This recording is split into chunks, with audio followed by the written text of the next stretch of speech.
Всем привет! Это видео о том, как долго больная птица может прожить без лечения, если для нее созданы очень хорошие условия содержания. Итак, это история волнистого попугайчика, которого в январе 2020 года нашли на улице в городе Баку. И птицу повезло, потому что она попала сразу в хорошие руки человеку, у которого дома уже живет своя стайка волнистых попугайчиков. Как мы видим, 2 года назад у птицы были признаки очень серьезного респираторного заболевания, а именно воспаление легких. То есть видно, что птица тяжело дышит, видно, что у нее есть зевательные движения, которые очень часто хозяевами воспринимаются за нормальные движения. И видно, что каждое дыхательное движение сопровождается движениями всего тела. Напоминаю, что нормальное дыхание у любых птиц, оно незаметно. Если вы видите, что у птицы двигается тело, когда она дышит, это всегда признак воспаления легких. Итак, другие признаки болезни, которые можно видеть на этом видео, это озвученное дыхание. Слышно, как попугайчик тяжело дышит.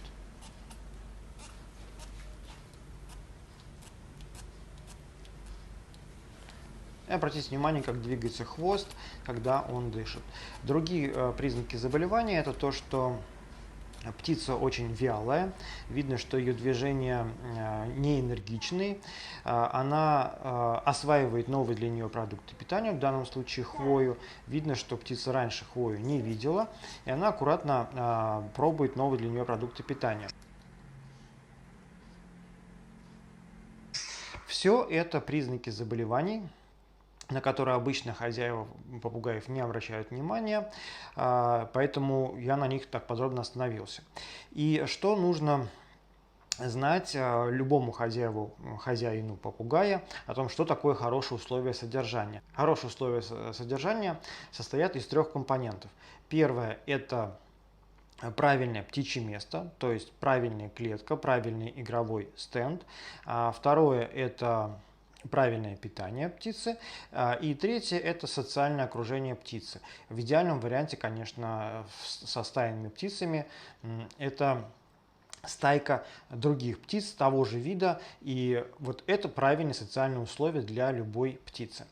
В данном случае все это у птицы было, и поэтому, несмотря на то, что хозяйка не могла лечить птицу, потому что она живет в городе Баку, к сожалению, на данный момент в Баку невозможно ни сделать анализов, ни отправить анализы в Москву, например, для того, чтобы провести какие-то исследования. Невозможно даже сделать рентген. Может быть, кто-нибудь знает, где в Баку можно сделать рентген птицам, но я вот за несколько лет пока не нашел такого места, где в Баку можно было бы сделать рентген птицам. Поэтому, если вы знаете, напишите в комментариях. Итак, лечить птицу у хозяйки возможности не было, и поэтому хозяйка ограничилась только созданием правильных условий содержания. Так, что же мы видим через 2 года? Птица активная, и с первого взгляда, в принципе, очень сложно различить, есть ли у нее какие-то признаки заболевания или нет. И большинство людей думает, что птица выздоровела, когда смотрят на такую птицу. Птица живет в очень хороших условиях. Обратите внимание, что это комнатное содержание, то есть в клетке птица только ест и ночует. Все остальное время птица проводит в стайке на игровом стенде. Игровой стенд в данном случае очень правильный, в том смысле, что он состоит из веток. Это не какая-то инженерная конструкция, которую сложно собрать, и она дорого стоит. И поэтому жалко, когда птица начинает ее грызть и всячески забрызгивать продуктами питания и обкакивать. Правильный стенд – это просто набор веток с корой, и на который вы можете навешивать любые дополнительные продукты питания, птичьи я имею в виду. И обратите внимание, что самый простой способ сборки стенда, в принципе, это применение пластиковых строительных хомутиков. С помощью этих же хомутиков можно навешивать на стенд дополнительные игрушки, как в данном случае мы видим навешено кольцо, сделанное из ивовых веток. И такая простейшая конструкция, она дешево стоит и очень легка в сборке и в замене. Это и есть самый лучший игровой стенд для волнистых попугайчиков. Питание птиц очень разнообразно. Хозяйка дает птицам без ограничений ветки различных кустов и деревьев. Кроме того, птицы едят в большом количестве овощи и фрукты. И в данном случае вот мы видим, как птицы кормятся овощным салатом. Напомню, что овощной салат, в принципе, хорошая идея для разноображивания рациона птиц, но лучше всего овощи и фрукты давать не в виде салата, а в виде каких-то естественных фуражировок, то есть подвешивая или прикрепляя кусочки фруктов целиковых к решетке клетки или на стенд.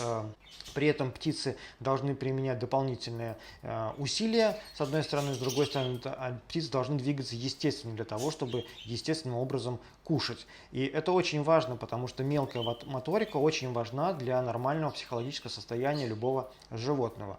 И обеспечить это можно в том числе устраивая такие естественные фуражилки из овощей и фруктов. То есть не нужно делать именно салатики, нужно просто прикреплять крупные куски овощей и фруктов на клетку или на игровой стенд.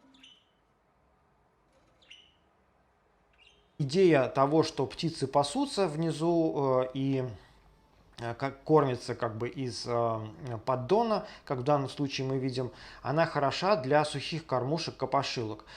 Статья о кормушках-копошилок доступна в описании к этому видео. Переходите по ссылке. Обязательно рекомендую всем владельцам попугаев прочитать эту статью и применять сухие кормушки-копошилки в ежедневном содержании своих питомцев.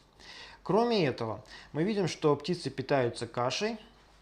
И это такой момент, который очень часто бытует среди владельцев птиц. Люди любят давать птицам кашки. На самом деле птицы любят есть кашки, но польза от кашек мала. И кроме того, при поедании каш всегда возникает опасность того, что каша быстро закиснет. То есть пищевой ценности в кашах как таковых нету. Это лакомство, которое, в общем-то, больше необходимо владельцам попугаев для того, чтобы создать для самих себя ощущение того, что они хорошие хозяева птиц. Но, в принципе, это такая бессмысленная вещь для птицы, но мало полезна. Поэтому каши давать я не рекомендую. Итак, двигаемся дальше. Видим, что у птицы очень хорошая клетка. Обратите внимание, что фактически это вольер. Вольер сделан самостоятельно. И решетка этого вольера, она не дребезжит, как это происходит с большинством коммерческих клеток. Кроме этого, решетка клетки паянная, поэтому когти птиц не застревают в местах соединений прутьев. На такие решетки очень удобно навешивать различные овощи и фрукты. И кроме этого в клетке очень большое количество деревянных элементов, что также физиологично и гигиенично. Напоминаю, что различные бактерии и грибки и вирусы живут на деревянных поверхностях гораздо меньшее время, чем они живут на пластике и на металле. Поэтому чем больше вокруг птиц дерева, тем физиологичнее и гигиеничнее условия содержания такой птицы. Возвращаемся к нашему волнистому попугайчику. Как изменилось ее состояние за 2 года? Выздоровела ли птица полностью или все еще остаются какие-то признаки заболеваний? И мы видим, что время от времени птица прилегает на присады и вот так вот сидит или скорее даже лежит. При этом видно, что она поет песенки. То есть вроде бы птица чувствует себя хорошо, но при этом она лежит. Напоминаю, что в норме здоровая птица, особенно волнистые попугайчики, никогда не ложатся. Если попугай ложится, и неважно, кто это, волнистый попугайчик или корелла, или неразлучник, или жако, или какаду, это признак болезни. И в данном случае мы видим, что птица лежит, при этом она весело чирикает, но все ли в порядке с ее чириканьем? Видно, что при каждом чириканье у нее двигается все тело. Это признак того, что на самом деле у птицы дыхательная недостаточность. Кроме того, обратите внимание на то, как птица горбится. Это тоже признак того, что у птицы в области поясницы находится какое-то проблемное место. На самом деле чаще всего это либо воспаление легких, либо это проблемы с яичником или с почками. И вот такое положение птицы всегда является признаком очень серьезных проблем со здоровьем. Кроме этого, видно, что у птицы есть проблемы с асимметрией, вернее, с симметрией расположения крыльев. Помните, что у здоровой птицы крылья складываются всегда асимметрично, и они складываются над хвостом.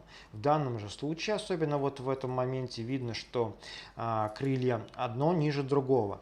Это всегда является признаком очень серьезных проблем в области грудной клетки, в области грудинного сочленения, и всегда это является следствием либо травм, либо тяжелого воспалительного процесса в легких и в окружающих воздушных мешках. Поэтому, если ваша птица не складывает птицы ровно, это всегда повод для обследования птицы. Подробная статья о других признаках болезней, которые встречаются у попугаев, неважно, это волнистый попугайчик или корелла, или это крупные попугаи, находится в описании к этому видео. Рекомендую ее к прочтению всем владельцам попугаев, потому что это то, на что вы должны обращать внимание для того, чтобы понимать, здорова ваша птица или болеет. Итак, мы видим, что птица все еще болеет, то есть у нее есть явные признаки очень серьезных заболеваний. И при этом птица живет уже 2 года, при этом она социально активна и вроде бы ничего не настораживает. Что делать в такой ситуации владельцам попугайчиков? Первое, что необходимо делать, если у вас есть возможность обследовать птицу, то, конечно же, нужно ее обследовать, потому что вот такая социальная активность не должна вводить вас в заблуждение. То, что птица основное время бодра и весела, а потом она перелегает на 5-10 минут и вроде бы продолжает общаться со своими другими птицами, это вас не должно успокаивать. На самом деле прилегание, как я уже сказал, это всегда признак серьезных заболеваний. Поэтому обследуйте птицу. Хорошо, когда вы живете в городе, где есть специалисты по лечению птиц, птичьи врачи. Тогда у вас есть все возможности легко и быстро провести обследование птиц.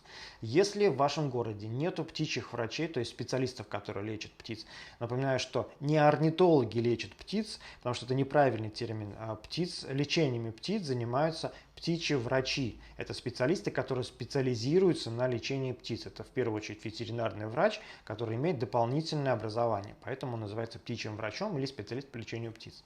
Так вот, если у вас в городе нет таких специалистов, то вы всегда можете обратиться к врачам, птичьим врачам, которые работают и консультируют онлайн. Лечение онлайн сейчас очень распространено, и когда есть возможность, вы всегда можете отправить анализы в лабораторию в крупный город. Например, по всей России анализы отправляются через специальные почтовые службы в Москву или в Санкт-Петербург, в специализированную лабораторию, где очень быстро делаются анализы. Проблем с этим не возникает. Рентген можно сделать в обычной ветеринарной клинике, где есть цифровой рентген. И инструкции о том, как делать рентген птицам, вы можете найти в статье, которая прикреплена в описании к этому видео. С этим тоже проблем не возникает. Главное, чтобы у вас был врач, который курирует вас, вернее, вашу птицу дистанционно, то есть онлайн. Если же вы находитесь в ситуации, как в данном случае хозяйка этой птицы, которая живет в Азербайджане, в Баку, и у нее нет возможности ни отправить анализы, ни сделать рентген в городе, и в городе нет своих лабораторий, в принципе, в стране в данном случае тоже нет лабораторий, или, по крайней мере, мы не смогли найти эти лаборатории в Азербайджане. Если вы знаете, что такие лаборатории есть, где можно сделать анализы для птиц, а также пишите в комментариях к этому видео. Так вот, если вы живете в таких условиях, где анализы сделать невозможно, рентген сделать невозможно, в таких случаях проводится лечение, исходя из опыта врача, который курирует ситуацию, и это может быть тоже очень эффективно. Либо вы ничего не делаете и полагаетесь только на ситуацию, когда птица выздоравливает сама. В данном случае птица живет в очень хороших условиях, уже 2 года она живет, и уже 2 года у нее продолжается воспаление легких. Воспаление легких у птиц может длиться годами. У меня есть случаи в моей практике, когда птица болела 5 лет пневмонией до того момента, как это было уже документально обнаружено. Но хозяин птицы должен знать, что чем раньше будет обнаружена инфекция, чем раньше будет поставлен диагноз, тем больше шансов вылечить птицу. В данном случае, да, птица чувствует себя намного лучше, чем она была 2 года назад, тем не менее ее состояние потихоньку ухудшается. И лечить или не лечить данную ситуацию – это всегда выбор хозяина птицы. Иногда действительно лучше ничего не делать, пусть птица проживет, сколько проживет. Но если возможности для лечения есть, то чаще всего лечение позволяет продлить жизнь птицы, устранить инфекцию, и в случае правильного лечения птица проживет гораздо дольше, чем если вы просто создадите для нее правильные условия и просто будете полагаться на ее иммунитет. Итого, если есть возможность, лечите, если возможности нет, то как минимум создавайте правильные условия содержания для своих питомцев. Статья о том, как профилактировать любые заболевания птиц, то есть о том, как создать правильные условия содержания, также находится в описании к этому видео. Всем рекомендую ее к прочтению. И кратко напомню, что правильные условия содержания – это, собственно, правильное место жизни птицы, это правильное питание и правильное социальное окружение. Обо всем этом подробно написано в этой статье. Всем рекомендую ее прочитать. На этом все. Если остались какие-то вопросы, пишите в комментариях. Всем пока!